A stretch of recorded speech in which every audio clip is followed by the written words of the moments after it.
Hey, how's it going, folks? This is another episode from Mutant Metal Maniacs for Wizard Magazine. This is number 6. Amazing Sam Keith cover. Still, they're keeping up with this. Every every cover has to have the wizard hat. Later on, it'll be the paint. But here, let's go through it. This is how do I say this? I tried to look up the timeline of everything that goes on around these times, and the early 90s was quite boring other than what's in Wizard anyway. Even movies that came out was like the only movie that was of substantial was Memoirs of the Invisible Man around this month, because this is the February issue, but it's technically the January issue. They always put it 1 month ahead. Memoirs of the Invisible Man by John Carpenter was in theaters, and Cuffs, which is a movie about private police force in San Francisco, which looks like that's going to happen in real life 30 years later.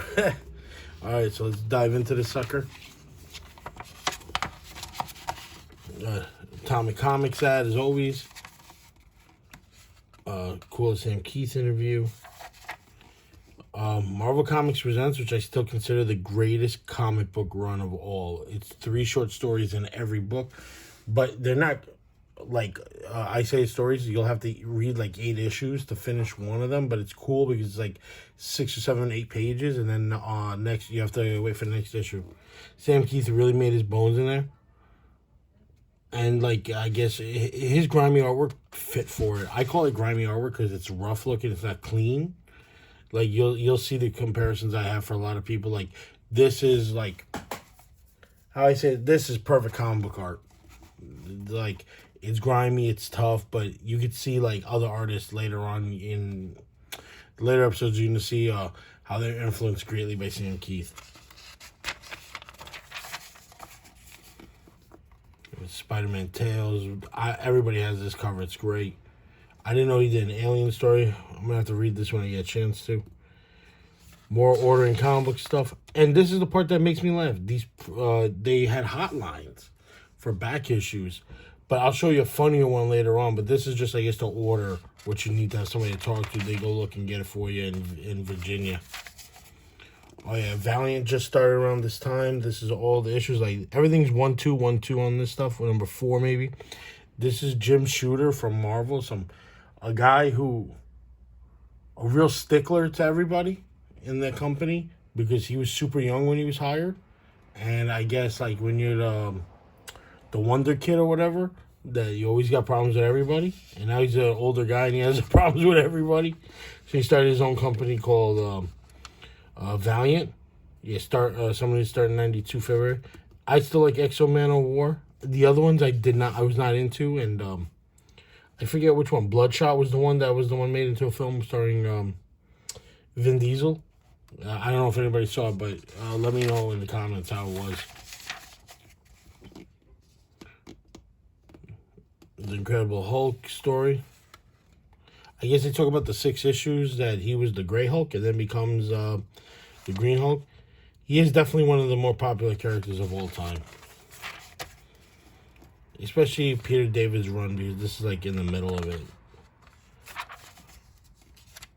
Oh yeah, here it is. Beyond the Hulk's Frontier with Peter David. This is that cover I always talk about, that the third printing is worth more than all of them because it's so hard to find. But that's how awesome these covers are.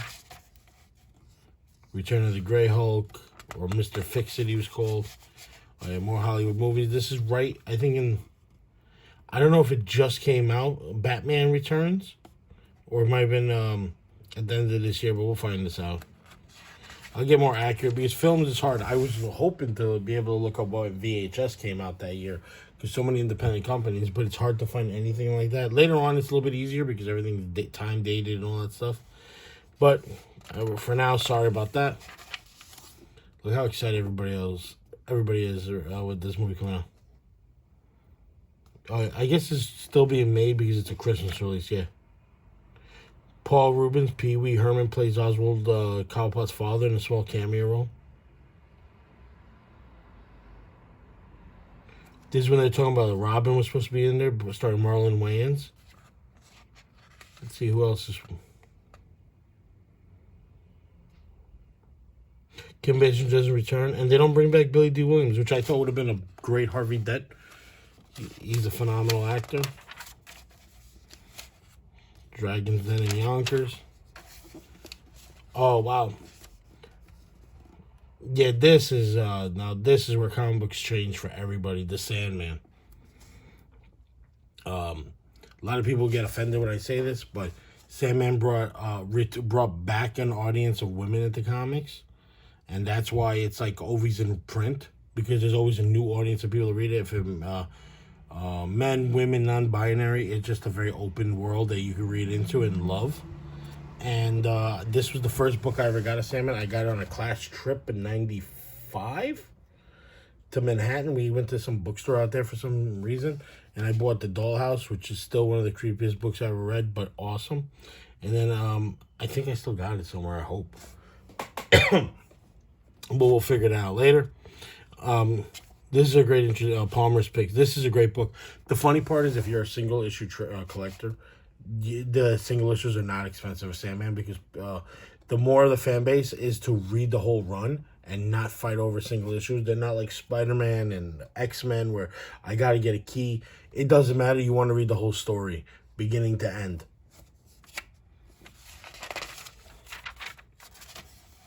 Recommended reading. Oh, yeah. Other books that he's done and other writers. Miracle Man, when Neil Gaiman took over. From Hell, which is an Alan Moore book, which you should read. Cerebus by Dave Sims. Hate by, what's his name? Peter Bagge. He's good. Here's all the subscription paperwork. And ordering videos by mail. Look how expensive this stuff is, but it's all like, I forget what they're called when they're one-shot videos. Some of them, and like some of them are like series, like, you know, like Bubblegum Crisis has 8 of them. I don't know a lot of this stuff. Anime is amazing. Japanimation, they called it back then, before it called anime. Alan Davis going back to Excalibur's awesome. That's gonna be the new characters coming out. His Wolverine, his Batman with the Grim Reaper. This one is always a legendary photo. They use this for all the omnibuses that are like the special edition ones. I love these little like corner logos. These logos are direct editions, and these logos with the barcodes is for stores. These are harder to find at this time because this is separates with comic shop and which one goes to a newsstand. Now they're all barcodes, but if you starting in like the 80s, comic book shops got a cheaper deal if they order them, but they couldn't return it. But newsstands were allowed to return the books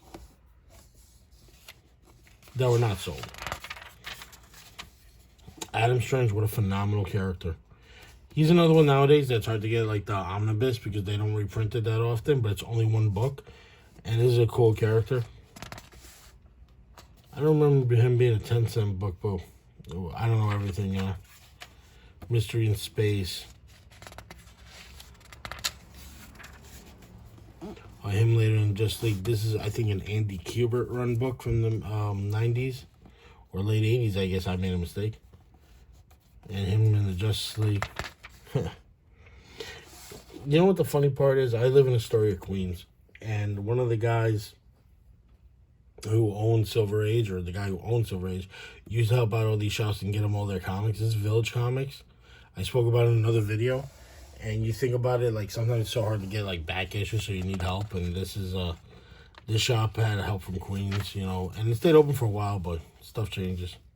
Books to watch: The Hairiest Wolverine of All Time, A Grimy Looking Hulk, and this is the first Cletus Cassidy, which I guess came out like the previous year. And Cletus Cassidy later becomes Carnage, so that's why it's on here. This one cracked me up. This is on the back of the poster. Be careful. Hulk smash poster. Selena's Comic Hotline, where you could just talk about comic books with some woman. Holy smokes, with these hotlines making bread. Call my comics hotline. I will reveal unto you the latest and most exciting events in the many worlds of comics. Find out what's hot and what's not. Caller options include Marvel, DC, Valiant, Independence, and comic news. That's hilarious, man. Sweepstakes. Anything to make a buck, man. Oh, yeah, and it's the toy guy again, Brian Cunningham. Years later, they opened up their own stuff. A Spider's Web in Portchester, New York. I would have loved to check out some of these shops. I love old comic shops. All right, back to toys. Sorry. Talking about worth of toys, condition. This is before they got really good. Word searches. This is how you really destroy the book. The magazine. Comic book intelligence quiz. Let's see, well, I'm skipping something. Cards again. And what is this? Picks and Wizards had hottest listing books. I get confused between this one and War Journal sometimes because there's like 3 sets of it. But the very first issue of Punisher Warzone #1 is called Only the Dead Know Brooklyn, which I thought was crazy. John Byrne's Next Men, Superman #9. I forget which one that is, because every time it's always there's like the reason a lot of this company do #1 again is so that they can have big sales right away, and new readers can get jump on start, which is understandable. What else they got? Here, Batman Gotham Knights, which I always think is a great name. Deathstroke Terminator. Cage #1.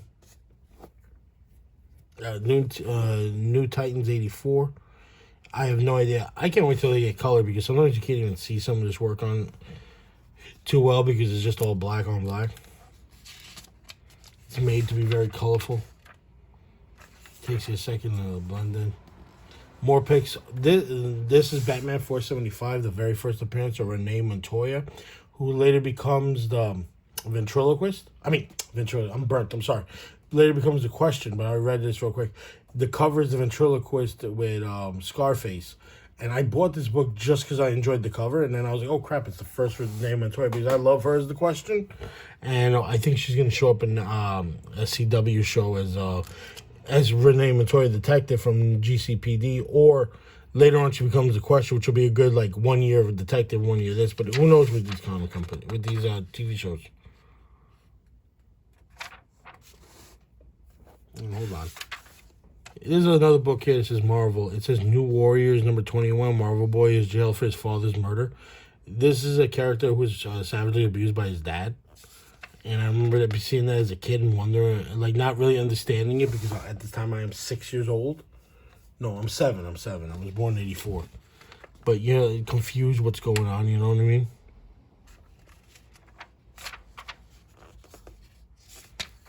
A page just dedicated to #1s.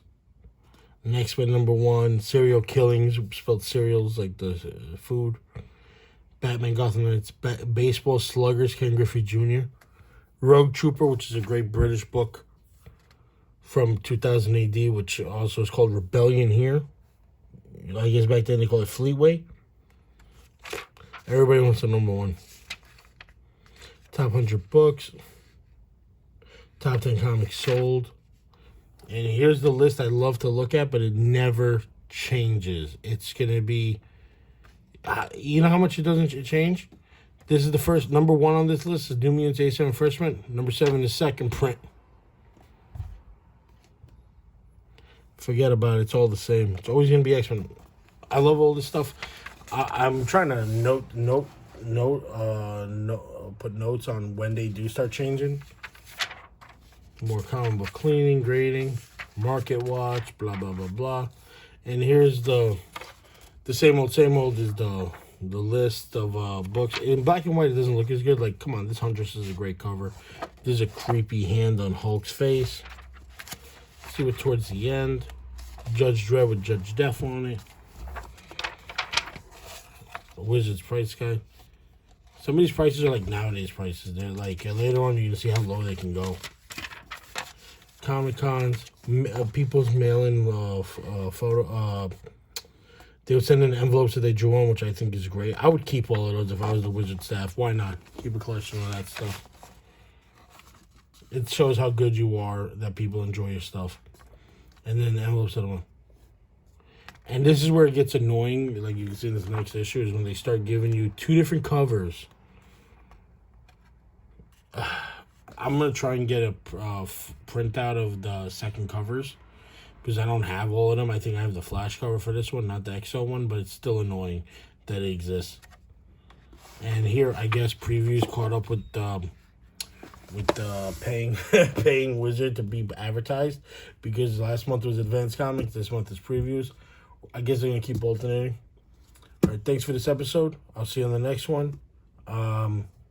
Yes, please comment, subscribe, and enjoy.